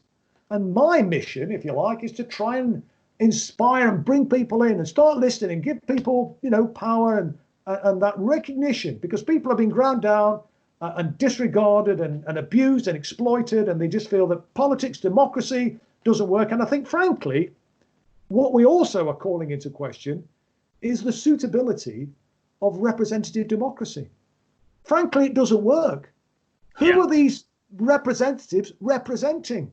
They're not representing the people that send them to Parliament, because if they were representing the people that send them to Parliament, we wouldn't have 14 million people living in poverty. We wouldn't have jobs being offshored to low-wage economies. We wouldn't have people in precarious employment. We wouldn't have people sleeping on the street. We also wouldn't have had the shocking revolt, which was Brexit, and that ongoing that ongoing soap opera, which sucked the life out of so much better energy that could have been spent on. Absolutely. And of course, and the other thing, and one of the things I'm very passionate about as well, is, I've talked a lot there about the kind of, the domestic agenda. But the other thing, which is an absolutely, key for us, is that we want to be unashamedly a anti-imperialist grassroots movement. And we want to, as part of that, political consciousness raising, to, stress how much in common we've got with working class people from all four corners of the world. And this is one of the reasons why we want to bring, people from the Yellow Vest movement over and participate in the launch festival. When it's going to be a weekend when we eventually can get beyond this lockdown and the social distancing rules. And we also want to have, well, ideally bring people in if we can. We're hoping to have the chair of the Standing Rock Sioux Nation to come and speak to us if possible. Wow! Wow! Yeah, So we have made some. So even trying to seek out voices who have even been more or less left behind by much of the popular left movement. Because that's the first I've ever heard of of actually seeking out Native Americans. Yes, absolutely. Well, no, we absolutely and we want to do that, and we want to bring in voices from liberation movements from around the world. And the plan is for the launch event, we want this to be a great inspirational occasion, so that people don't just come to a great meeting, but they then go back into their communities and start to do things in the local community. Because if all it is a great conference, it's not really achieved very much in that sense. Okay, it's raised people's awareness a bit, the politicos, but we've got to get people to go back into their community and to really make a difference there. So to stress that internationalist, anti-imperialist element of what we're trying to do, we want to bring the chair of the Standing Rock Sioux Nation, for example, but we also want to get messages from liberation movements from around the world. And what we're planning to do is where people can't actually participate, because this is going to be over a 2-day event. There'll be workshops and plenary sessions and so on. But interspersed with that, we want to have kind of short video messages, to kind of from various liberation movements and so on, and leaders from various liberation movements, etc., around the world, to really stress that internationalist sort of perspective, really, and to try and really emphasize how much in common we've got with each other, with working class people and people in struggle from around the world, And it's a bit like back to the old kind of, sort of Marxist rallying cry of workers of the world unite. We really want to try and make that a reality. Well, I hope it all works. Well, that sounds fantastic, and be sure when this interview concludes that you send me all the links so I can post it on YouTube, Mixcloud, and so forth. But Chris, I think we're going to leave it there. Okay. But I hope this will be the first of many conversations that we're going to have, and I hope I hope that the ongoing coronavirus crisis ends soon, because I definitely want to come to the UK and see all of these events that are going to be taking place. And I also want to try to see a lot of the events that the Socialist Equality Party are going to take place. But, all right, anywho, until then, Chris, I just want to say I'm really sorry for what happened to you. It was shameful, the McCarthyist treatments that you were subjected to. But I really do hope that even though everyone seems to be completely demoralized and depressed with the defeat of Jeremy Corbyn, that people can't give up, and that that's with every defeat it could only make us more stronger. And Tony Benn once said, there is no final victory, just as there are no final defeats. Every generation has to fight the same battle again and again and again. And my mum and dad used to say, what doesn't kill you makes you stronger. And so, yes, it has been a blow. And yes, what happened to me and others has been a blow, but it hasn't killed us, I mean, they don't kill socialists at the moment in Britain. And we can regroup, and we are doing, and people have been very enthused by this grassroots movement, the festival of resistance that we are creating, and that's giving people new hope. And I just think, potentially not easy, but potentially something even more powerful could emerge from this. Jeremy lit that flame, and we can turn it into a raging torch and take it through to deliver the changes that so many people hope that a Corbyn-led Labour government would bring about. Let's bring potentially something about which is even more resilient than that. Yeah. And we also just have to, and not just Jeremy, but also both Bernie Sanders and Tulsi Gabbard's failed bid. I think we also have to learn from their mistakes. And Bernie and Jeremy made very big mistakes, which I think was just being way too Gandhian towards the very people that they had to really fight. But we'll learn from their mistakes, and the people united will never be defeated. Absolutely. And together, anything is possible. Until then, Chris, thank you very much for your time. This will be the first of many conversations. Make sure you send me, all of those events, and happy International Workers' Day. Thank you, and the same to you. Solidarity. Exactly. Power to the people. Thank you.